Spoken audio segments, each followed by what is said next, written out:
Adriana, une jeune fille de 19 ans, se tenait seule dans sa chambre, ses épaules affaissées sous le poids des attentes de sa famille et de ses propres ambitions. Toujours la première de sa classe, on attendait d'elle qu'elle excelle dans ses études et qu'elle accède à une prestigieuse université de médecine. Mais aujourd'hui, elle se sentait désemparée, incapable de trouver la motivation nécessaire pour ouvrir ses manuels. Les mots des enseignants et des conseillers, insistant sur l'importance de réussir, résonnaient comme un écho angoissant dans son esprit sur le point d'exploser. Au milieu de cette tourmente, elle se surprenait à penser aux paroles d'encouragement qu'elle avait lues un jour sur un réseau social. Des points motivants, des phrases simples mais puissantes, qui pouvaient peut-être lui donner cette étincelle dont elle avait besoin. Crois en toi-même. Ta confiance est la première étape vers la réussite, se rappelait-elle avec un sourire nostalgique.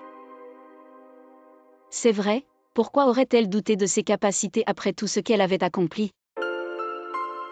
Puis elle se redressa, prenant son téléphone pour noter, fixe des objectifs clairs.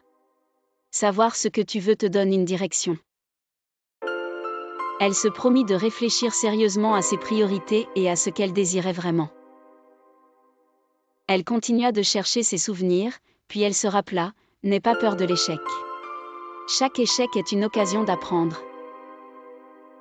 Instantanément, elle ressentit un poids se retirer de ses épaules. L'échec n'était pas la fin, mais un tremplin vers la réussite. Et ainsi, en relisant mentalement ses points d'encouragement, Adriana retrouva peu à peu la volonté d'avancer. Elle se promit également de s'entourer de personnes positives, de rester curieuse et persévérante, et surtout, de ne jamais cesser de croire en elle.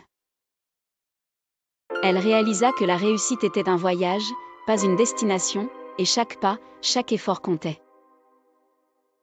Plus tard ce soir-là, en milieu de ses cahiers ouverts, elle sourit et se dit que parfois, il suffit de croire et de se rappeler ces mots simples pour transformer son désespoir en espoir.